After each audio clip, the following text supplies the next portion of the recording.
Hello, তোমরা ভাবছো হয়তো যে আমি হঠাৎ করে শাড়ি কেন পরেছি, সেজেগুজে কেন আছি, কোথায় যাচ্ছি। আসলে কোথাও যাচ্ছি না, মানে চলে এসেছি, সেটা হলো মাসির বাড়িতে। আজকে মাসির বাড়িতে আমাদের খাওয়া দাওয়া, দুদিন ধরে ঘুরবো খাবো, তো মাসিদের ফ্ল্যাটে চলে এসেছি। আর মাসি এখনও স্নান করেনি, তাই ক্যামেরার সামনে আসতে চাইছে না। স্নান করে তারপরে ক্যামেরার সামনে আসবে, তারপরে তোমাদেরকে দেখাবো।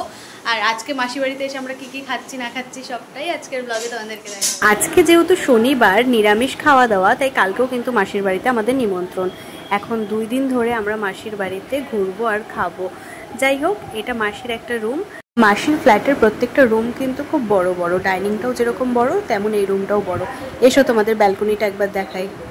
মাসির ব্যালকনিতে রয়েছে এই রকম ঠাকুরঘর, মানে ব্যালকনিতে এরকম ঠাকুরঘর বানিয়ে নিয়েছে। আর ব্যালকনির এই চারিদিকটা, মানে যেদিকে রেলিংগুলো থাকে সেই দিকটা পুরো কাচের জানলা করে ঢেকে দিয়েছে। আর বাইরে কি সুন্দর দড়ির ব্যবস্থা করেছে জামা কাপড় মেলার জন্য। মানে গ্রিলটা খুলবে, জানলার কাচ খুলবে, জামা কাপড় এখানে মেলে দেবে। আর এইখানেই রয়েছে ঠাকুরের সিংহাসন, ভীষণ সুন্দর লাগছে। মানে বৃষ্টি হলে বৃষ্টির জল এখানে কোনো মতেই ঢুকবে না, ব্যবস্থাটা খুবই সুন্দর। আর এই তো মাসির একটা ঘর, যে আমার বর নাকি যখন ক্লাস 8-এ পড়ে তখন এই আমটা এখানে ঝুলিয়ে দিয়েছিল। মাসি ওকে এত ভালোবাসে যে এই আমটা এখনো পর্যন্ত খোলেনি, এখানেই ঝুলিয়ে রেখেছে। আর এই স্বামী বিবেকানন্দের এই ছবিটা লাগিয়েছিল কেটে কেটে, সেটাও এখনো রয়েছে দেওয়ালে। এবার চলে যাবো আরেকটা ঘরের দিকে। এই ঘরটাও খুব সুন্দর। এই যে এখানে মাসি রয়েছে ড্রেসিং টেবিল, আমাকে একটু দেখিয়ে দিলাম। টিভি রয়েছে এই ঘরে, আলমারি রয়েছে। আলার মধ্যে এরকম গাছ লাগিয়েছে মাসি, অনেকগুলো, অনেক গাছ রয়েছে এখানে। এই জানলাটা খুললে রাস্তা দেখা যাবে, জানলা এখন বন্ধ যেহেতু বাইরে রোদ। এই মাসির রান্নাঘর, এখান থেকে বাইরের রাস্তা দেখা যায়। কি সুন্দর বাইরের রাস্তা দেখা যাচ্ছে, রান্না করতে করতেই রাস্তা দেখবে। আর এখানে একটা বাথরুম, আর এই ঘরের ভেতরে একটা বাথরুম, ওটা ইউজ হয় না খুব একটা, এটা ইউজ হয়। এটা খুব বড় এই বাথরুমটা। তো যাই হোক, এই হলো মাসির ফ্ল্যাট। তো সকালে এই যে ব্রেড খাচ্ছি, সাথে সন্দেশ, স্ট্যান্ডার আনা হয়নি, তার সাথে গোলাপ জামুন।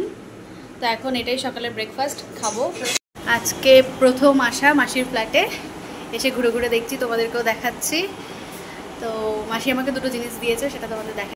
তো মাসি দিয়েছে এই দুটো জিনিস, সানস্ক্রিন পরম্পরার, আর এটা বললো কি শ্যাডো পাউডার, জানি না, আমি ইউজ করিনি। তো এই দুটো আমাকে দিল। বাড়িতে এসে ভীষণ গল্প করছি, মজা করছি, সব ঘর ঘুরে ঘুরে দেখছি, মাসির বিয়ের ছবি দেখছি, মেশোর ছবি দেখছি। তো মাসি আমার জন্য একটা গিফট এনেছে, সেটাই এখন তোমাদেরকে দেখাবো। এই যে মাসি, মাসি স্নান টান করে নতুন নাইটি পরে চলে এলো সাজগোজ করে। সাজগোজ করেনি মাসি, এমনি সুন্দরী না মাসি, তুমি এমনি সুন্দরী। তো এইটা হচ্ছে আমাদের মাসি। এই যে এইটা মাসি কিনেছে আমার জন্য, পয়লা বৈশাখের গিফট। পয়লা বৈশাখে এটা পরে ঘুরবো। মাসির তরফ থেকে চুড়িদার। মামনি খোলো তো একটু।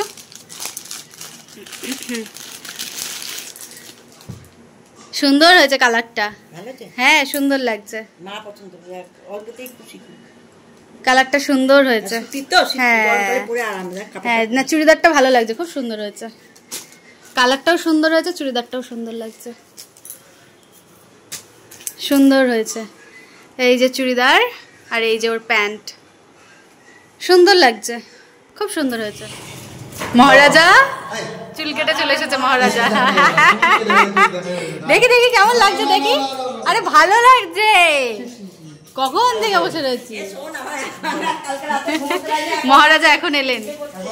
আমটাম ঝুলিয়ে রেখেছো, দেখেছি দেখেছি, ওখানেও স্টিকার লাগিয়েছো, এই যে এইটাও বলে লাগিয়েছো, সব দেখিয়েছে মাসি। হ্যাঁ ভালো লাগছে, এটা এটা ভালো করেছো, কিন্তু এইটার মানে কি আম কেন ঝুলিয়েছো? কি যাতা, কাজ পাও না না? এখানেও তো মনে কিছু একটা লাগিয়েছিল, এই যে এখানটাতে তুলে ফেলেছে। তো মাসি এই যে চুড়িদারটা দিয়েছে, তখন তো ভালো করে দেখাতে পারিনি, ও ছিল না, ও এখন এলো, তাই এই যে এখন গায়ে ফেলে দেখাচ্ছি। একটু পরে পরবো, পরে কিরকম লাগছে সেটাও তোমাদেরকে দেখাবো। তাহলে বলো মাসি, ভালো লাগছে চুড়িদারের কালারটা ভীষণ সুন্দর। হ্যাঁ হ্যাঁ হ্যাঁ। এই যে ভাত আর পাট শাক, দুপুরের খাবার শুরু, সাথে এখন পটল ভাজা। হ্যাঁ, আজকে মাসির বাড়িতে কি খাচ্ছি আমি বললাম দেখাবো, তাই দেখাচ্ছি। পাট শাক আমার ভালো লাগে খেতে, তাই মাসি পাট শাক নিয়ে এসেছে। চলে এসেছে ডাল, এখানে আছে চাটনি, চলে এসেছে এঁচো। এখন খাবো স্প্রাইট। এই যে মাসি দেওয়া চুড়িদারটা পরেছি, এইটা মাসি দিয়েছে, এটা পরলাম, পরে সবাইকে একটু দেখালাম। তো তোমাদের কিরকম লাগছে আমাকে কমেন্ট করে জানিও।